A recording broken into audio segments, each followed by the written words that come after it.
You know, Jane hasn't always been the most defined character in comics. You know, is that an opportunity, a challenge, or a little bit of both for you?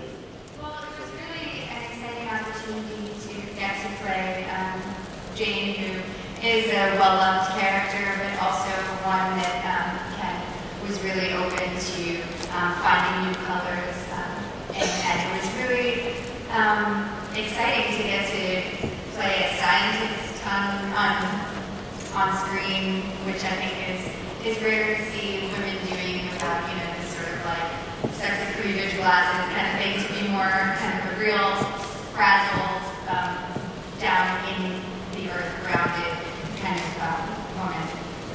You know, on the set in New Mexico, you mentioned something that kind of stuck with me. You said that you were really eager to do a big sort of special effects summer movie because you felt disappointed walking away from the Star Wars franchise. That's a very interesting thing to say. I don't know about disappointed. I just felt like doing effects films and working with blue screen and that whole universe is something that is really a skill, and it's something that you need to really learn and practice.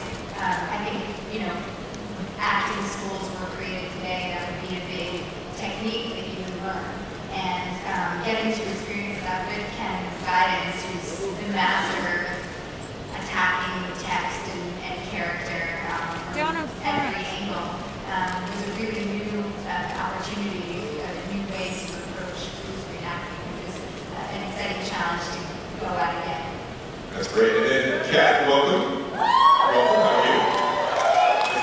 So your character is one that the audience probably doesn't know much about. Can you tell us a little bit about her?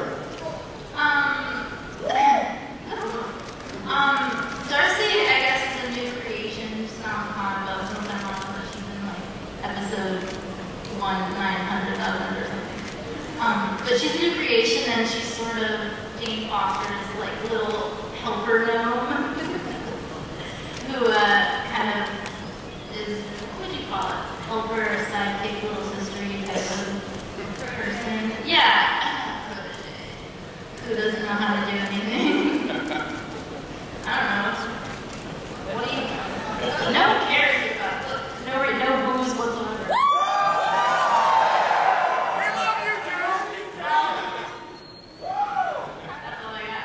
That's wonderful. And Tom, you know, there's so much going on in the mind of your character, so much going on in his eyes, so much manipulation in his soul. That must be a treat for an actor. Yeah. Yeah, the God of mischief. The great challenge for me was that he is both the agent of chaos and also the damaged younger brother, the jealous brother, the one who's overlooked, the one who could have done it, he could have been the guy, but he's not the guy, because I haven't got the guns that this guy has. But it was terrific. It was to combine the mischief and the relish in the misrule and the anarchy that he creates with a truthful psychological damage. Somebody who's insufficiently loved, and the sense of betrayal and deception, and the levels of deception. Like, he's a great liar, and it's fun playing with, can you tell if he's lying or is he telling the truth? Outstanding. And Mr. Gregg down there at the end. Well, I like to call you the glue of the Marvel Universe. Do you like that? Being the glue, I love being the glue. There's no universe I'd rather be the glue of than the Marvel Universe. You know, it's interesting because you found yourself, you didn't really see this coming, did you? That you would be sort of crossing over into the films to this extent? No, I did not. There was a scene in Iron Man 2 where they said before one of the takes, tell him you gotta go. Tell him you gotta go, you're going into Mexico. And so we did that, and Robert responded about the Lemon Enchantment. And afterwards, I think I said to Kevin, I should know this, but I know it's a secret, but what's in New Mexico? And he said, oh God, nobody talked to you yet? Thor. Thor is in New Mexico. And it's been such an incredible experience to kind of take the great experience I had on Iron Man 1 and 2 with Robert and kind of bring it to this fantastic group with Ken and Chris and Natalie and everybody. It's really amazing. Yeah.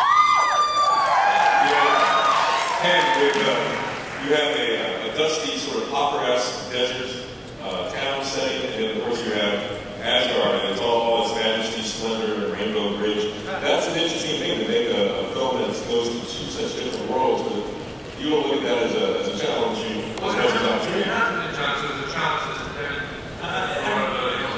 You know, the question that we've been asked over the past year since we announced Thor and the connectivity of the films was, so how is that going to work? How are you going to fit this into the universe? How is a guy, this big guy with a hammer and blonde hair and gods and helmets, and how does that fit in with...